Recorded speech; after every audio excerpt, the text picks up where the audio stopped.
গেল যে তিনি বাংলাদেশে নাকি ৩ মাস ছিলেন জামাই আদরে।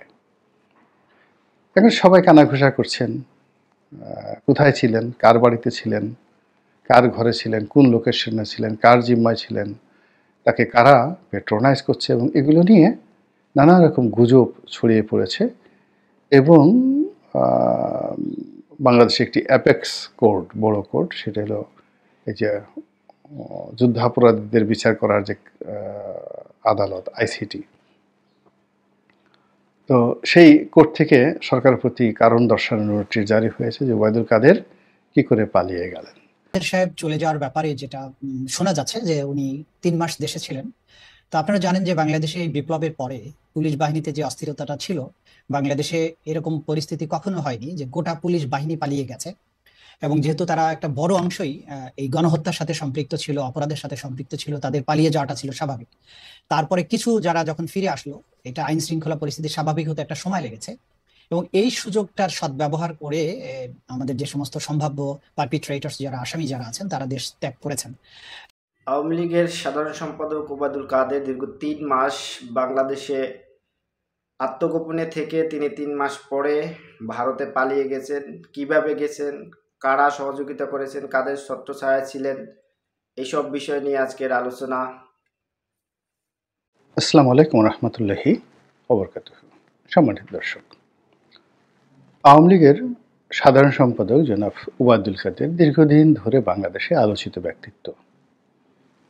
তার বর্ণিল কথাবার্তা, তার কেতাদুরস্ত পোশাক পরিচ্ছদ, হাতে মূল্যবান আংটি এবং তার চেয়েও মূল্যবান ঘড়ি।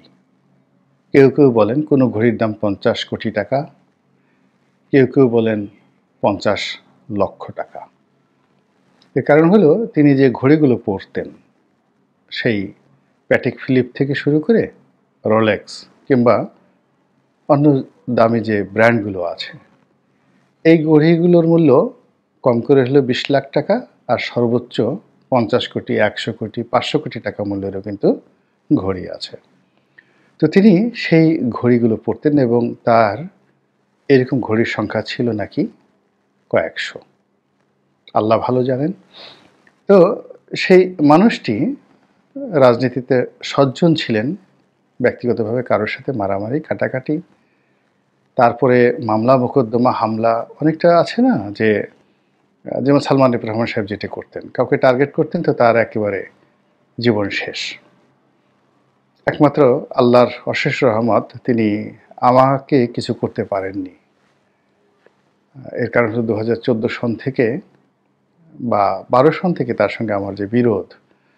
তো জেলে আমি গিয়েছিলাম, এটা তার কারণে নয়, জেলে গিয়েছিলাম আমার কারণে, সেটা ভিন্ন প্রসঙ্গ। কিন্তু কেন জানি তিনি আমার সঙ্গে বিরোধে জড়াননি। জড়ালে কী হতো সেটা পরের ব্যাপার।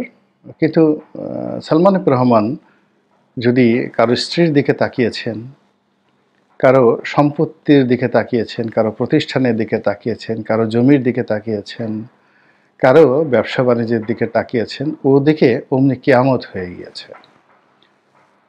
এরকম একটা জাস্ট একটা উদাহরণ দিলাম।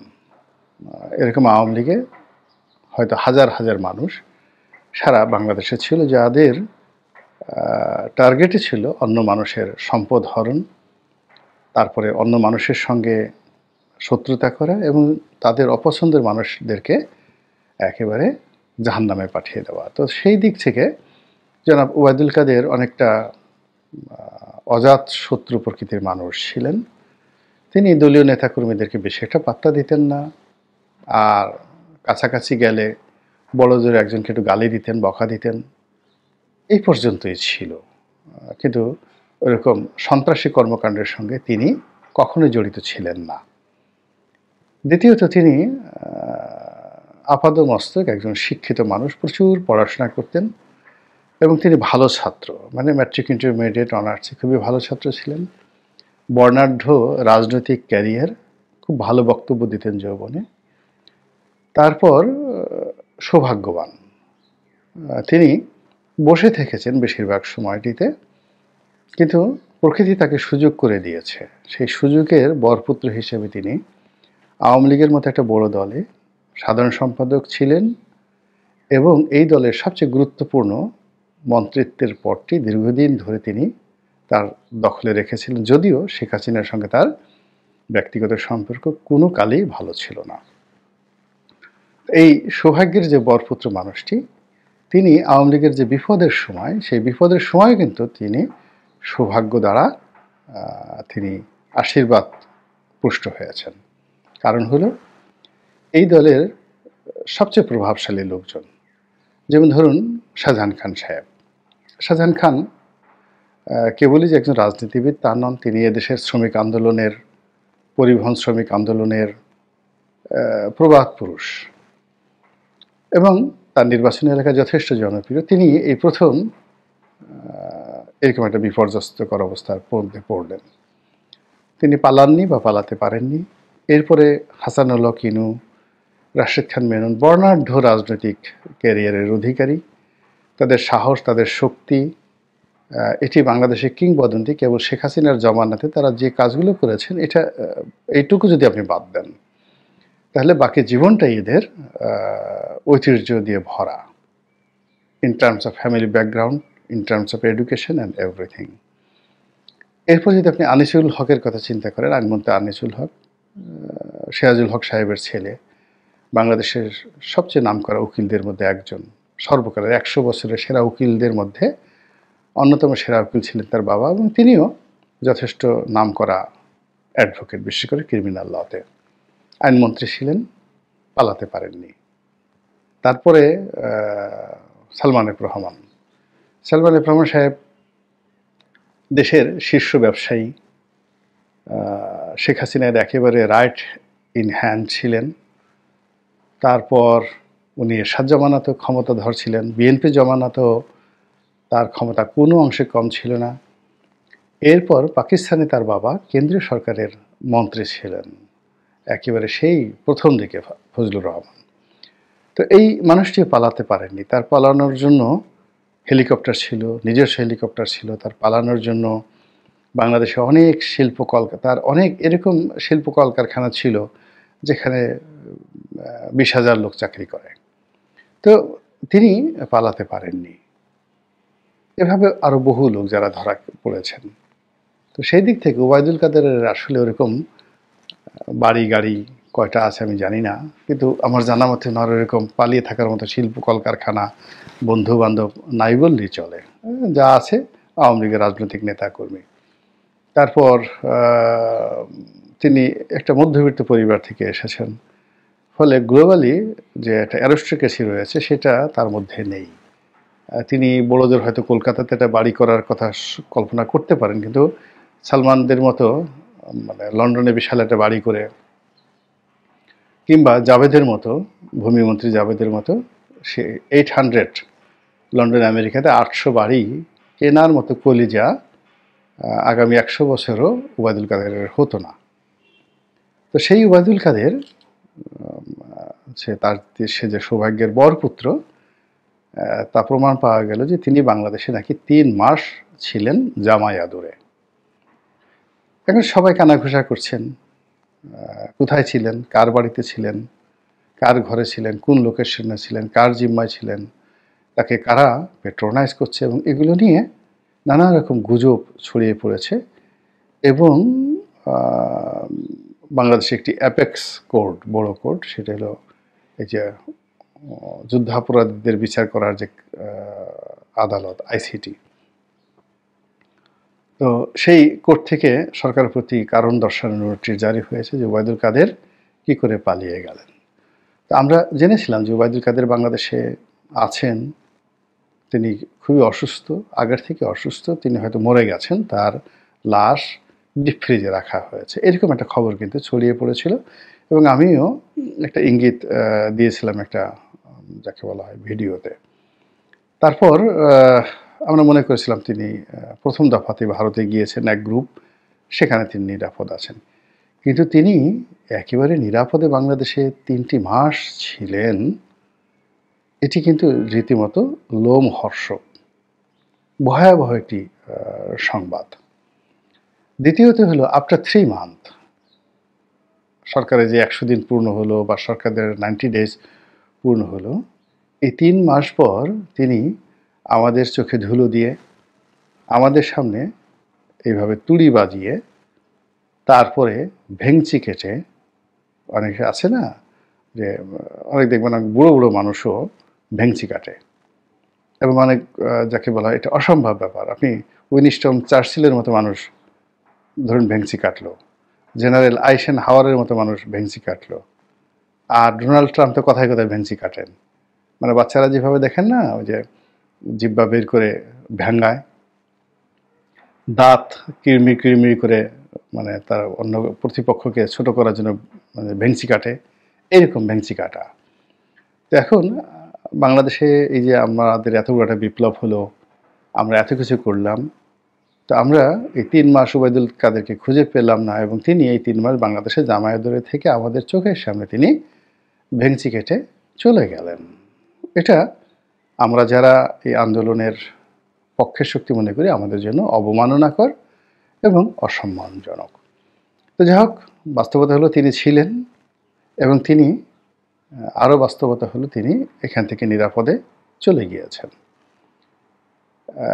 দিল্লিতে অথবা কলকাতাতে। এর দ্বারা কি বোঝায়? অর্থাৎ তাকে যারা নিয়েছে, নিঃসন্দেহে এখানে দিল্লি আরও স্পষ্ট করে বললে তাদের গোয়েন্দা সংস্থা র এটা নেপথ্যের কারিগর ছিল। তারা অত্যন্ত ম্যাটিকুলাসলি অঙ্ক কষে কষে কষে কষে এই ওবায়দুল কাদেরকে তারা বাঁচিয়ে রেখেছেন, এবং তাদের প্রয়োজনে তারা ওবায়দুল কাদেরকে নিয়ে গেছেন। যদি ওবায়দুল কাদেরকে নিয়ে তাদের কোনো প্ল্যান না থাকতো, আওয়ামী লীগকে নিয়ে তাদের কোনো পরিকল্পনা না থাকতো, তারা কোনো অবস্থাতেই নিতেন না। এখানে বোঝার চেষ্টা করুন যে বাংলাদেশে কিছু লোক তাকে পাঠানোর জন্য যারা দরজা খুলে দিয়েছে, তারা হয় বাধ্য হয়েছে অথবা টাকা পয়সার দ্বারা লোভাতুর হয়েছে। কিন্তু এটা দ্বারাই সব কিছু নয়। এখানে ওবায়দুল কাদেরের মতো একজন হেভিওয়েট মানুষকে যদি বাংলাদেশ থেকে ভারতে যেতে হয়, তাহলে অনেকগুলো ধাপ তাকে পার হতে হয়েছে, এবং এই ধাপের সঙ্গে রাষ্ট্রীয় পর্যায়ের গুরুত্বপূর্ণ ব্যক্তিদের গ্রিন সিগন্যাল, এবং সেই গ্রিন সিগন্যাল দেওয়ার ক্ষেত্রে সর্বোচ্চ পর্যায় থেকে সর্বনিম্ন পর্যায়ে সেই গ্রিন সিগন্যালটি কাজ করেছে, এবং সেই গ্রিন সিগন্যাল দেওয়ার ক্ষেত্রে ভারত যে দাদাগিরি করেছে এবং ভারত যে কমান্ড দিয়েছে এবং সেই কমান্ড যে তারা পালন করেছে, এতে কোনো সন্দেহ নেই। তাহলে আমরা আলোচনাটা এভাবে চলে আসি, যদি ওবায়দুল কাদের ভারতে গিয়ে থাকেন বা গিয়েছেন, এই বাস্তবতা মেনে নিলে তাকে ভারত আসলে নিয়েছে, আহ্বান করে নিয়েছে। কেন নিয়েছে? এর কারণ হলো ওবায়দুল কাদেরকে দিয়ে তারা এমন কিছু করাতে চায়, বা ওবায়দুল কাদেরকে বাংলাদেশে আবার তারা ফেরত পাঠাতে চায় তাদের প্রতিনিধি রূপে রাজনীতিতে আওয়ামী লীগকে পুনর্বাসিত করতে, এতে কোনো সন্দেহ নেই। 2 নম্বর হলো যে এখন এই বাংলাদেশে এমন অনেকে আছেন যারা ভারতের কথায় চলছেন, ভারতের এজেন্ট হিসেবে কাজ করছেন, রয়ের এজেন্ট হিসেবে কাজ করছেন, এবং এই লোকগুলোর স্পর্ধা, সাহস এতটা বেশি যে তারা ওবায়দুল কাদের সাহেবের মতো মানুষকে লুকিয়ে রাখতে পারেন, আবার সেই তাদের হুকুমদাতা অর্থাৎ রয়ের হুকুমে তারা তাকে জামায় আদর করে মাথায় করে নিজেরা সীমান্ত পর্যন্ত নিয়ে তারা কলকাতাতে, আগরতলাতে বা অন্য কোনো সীমান্তের উপরে তাদেরকে পৌঁছে দিতে পারেন। তো কাজে এই যে ওবায়দুল কাদের যে বিষয়টি, তিনি কেবল 3 মাস পালিয়েছিলেন এটাই খবর নয়, কিংবা তিনি নিরাপদে ভারতে গেছেন এটাই খবর নয়। এর মূল খবর হলো, এই ঘটনার পেছনে মূল খবর হলো যে এর দ্বারা আগামী দিনে আমাদের রাজনীতিতে কী মেরুকরণ হচ্ছে, আমাদের জন্য কী পরিণতি অপেক্ষা করছে, এবং আমাদের এই দেশে আমরা যে এত ভারত বিরোধী হুম্বিতম্বি করছি, এত কথাবার্তা বলছি, এটির পরিণতি কী হবে। ভারতে যখন এখানে তাবেদার সরকার ছিল, তখন একজন আবরার একটা সাধারণ স্ট্যাটাস দিয়েছিলেন, তার বিনিময়ে তাকে খুন হতে হয়েছে। আর আমরা যে এখন হাজার হাজার আবরার হওয়ার চেষ্টা করছি, এবং আবরারের চেয়েও অনেক সাহস নিয়ে, শক্তি নিয়ে আমরা যে কথাগুলো বলার চেষ্টা করছে, আবরারের মতো সাহস হবে না যদিও। এর কারণ হলো এখন আমরা মনে করছি যে যেহেতু শেখ হাসিনা নাই আমরা নিরাপদ, ভারতকে আমরা খেয়ে ফেলবো। কিন্তু আবরার আমাদের চেয়ে অনেক অনেক সাহসী। সে শেখ হাসিনার কলিজার মধ্যে ঢুকে সেখানে সে এন্টি ভারত, ভারত বিরোধী একটা সিল সেখানে সে মেরেছিল ফেসবুকের মাধ্যমে। সে জীবন দিয়েছে, কিন্তু তার ছবি, তার প্রতিচ্ছবি, তার কর্ম অমর এবং অক্ষয় হয়ে থাকবে বাংলার ইতিহাসে।